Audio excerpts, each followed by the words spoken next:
Hello viewers, welcome to another brand new video of our English Classroom. Here I am Pramod and I have to welcome all of you to my channel, our English Classroom. In this channel you will get several videos on grammatical topic along with vocabulary related videos, with presentation skill developing videos and so many more about English language. So if you are new to my channel, please subscribe the channel and hit the bell icon so that you can get all the latest updates. Well, I want to start a new series on a new grammatical topic, and I thought that voice, or what is very commonly known as voice change, is one of the most important topic of English grammar, because when we write we use active sentences, we also use passive sentences. So if you know how to write active sentence, that's a good thing, but without having the knowledge of writing a passive sentence, you cannot write your English with your 100% potential. So whenever you want to write something, you need to make a mix of active and passive sentences. So that is why I'm going to start this series on voice change. So this is the first video. So in this video I'm going to introduce about voice, different types of voice, and the basic and the very basic rules of changing the voice. Okay, so normally there are two category of verbs that are called transitive verb and intransitive verb. So in English grammar, a transitive verb needs an object to make the complete meaning, whereas an intransitive verb doesn't require any object. So whenever you are dealing with the transitive verb, there you need to stop. Why? Because you need to think two things. Number one, do you want to give emphasis on the doer, or do you want to give emphasis on the action done? So these are the two basic theory of using a voice. So often it happens in our daily life activity that we want to make a description of our daily activities. There we emphasize ourselves, or we emphasize on the doer or the person who is doing the action. Okay, but often it happens like in a general sense, in a more generalized point of view, where a specific doer cannot be easily recognized, or the doer is absent, or it is very difficult to find out the appropriate doer. There we cannot use the active sentence. Rather, there we need to give the emphasis on the action done. So that is the point where you need to use a passive sentence. If you are a newspaper reader, you can easily get that newspapers are mostly written in passive sentences. The reason is, in a newspaper, the newspaper editors want to focus on the action, they want to focus on the topic. So the doer or the person who is doing the action, sometimes that is not that much of important.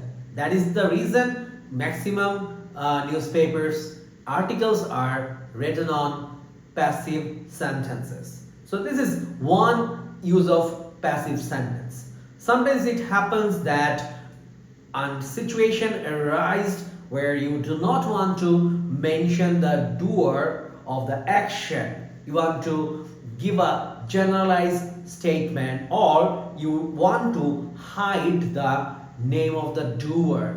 Sometimes it happens that some confidential situation comes to our life where we cannot provide the name of the doer. In that situations, if we want to make the statement, or if you want to if you need to give the information, we can give it by using a passive sentence. So let's get started on the whiteboard.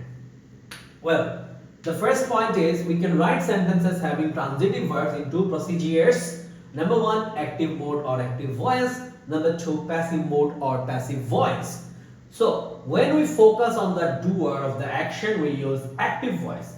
Example, Ratan received the mail. So here the verb received, it's a transitive verb because it took the object, the mail. So we can easily make it or we can easily turn it into a passive sentence. So take a look.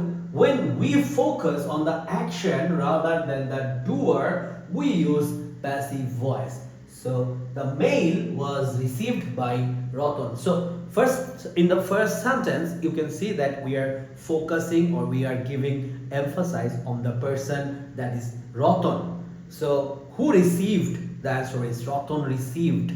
But in the second sentence, we are not giving the pressure or emphasis on the noun Ratan or the doer Ratan. But what we are actually doing, we want to say that the mail was received. So we want to make the statement that the mail was received. So here the emphasis goes not on the doer rather than on the action or the object, what is to be done. So this is the point, how you want to express your thoughts. So whenever you are writing any descriptive type of paragraph, there you cannot use whenever you are writing any narrative type of paragraph, you cannot use any passive sentences because narratives usually explains the sequence of the or sequences or the happenings that happened in your life or in our life. So what I did today or in certain situation I will explain, and that is narrative. But whenever you are writing any descriptive type of paragraphs, there you can make a good mixing of active and passive. Okay, so that is the point. Well, now I'm going to discuss with you about the basic methodology or basic simple trick of changing an active sentence into a passive one. So if you can remember this 4-5 tricks, easily you can turn an active sentence into a passive sentence. So number one, subject will move to the object section. Well, we all know that in English the sentence starts with a subject followed by a main verb and finally object. So this basic rules SVO. In case of passivization, you need to just shift the material. Subject will go at the object section, object will come at the subject section. So there will be a cross type of thing. Object will appear in the subject position and subject will appear in the object position. Okay, so but there is a problem with using a pronoun. So in English, pronouns follows two formats. In case of a subject, a pronoun uses its subject form, but in case of an object, the pronoun uses its object form. And most pronouns has two different forms, like subject form and object form. So if you are using a pronoun, in case of a pronoun, use the object form of the subject pronoun when you are making it a passive sentence. For example, if you are dealing with the pronoun I, in passive sentence it will turn into me. Similarly, he will go with him and we will convert into us. So this is the rule number 1. So subject will go at the object position, and rule number 2 is just the same thing. Object will come at the subject position. Okay, so between the subject and position and object, you will just exchange their positions. Number 3, the main verb. The point is very important because the main attribute or the main feature of a passive sentence is the use of past participle verb form. Okay, so you cannot write any passive sentence without a past participle verb. So this is the important third point, that is whatever tense you are using, like it couldn't be present continuous, it can be future tense, it can be present perfect tense, whatever the tense is, doesn't matter at all.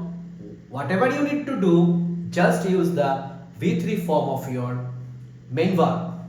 So the main verb will take its past participle form. V3 is the short name of past participle.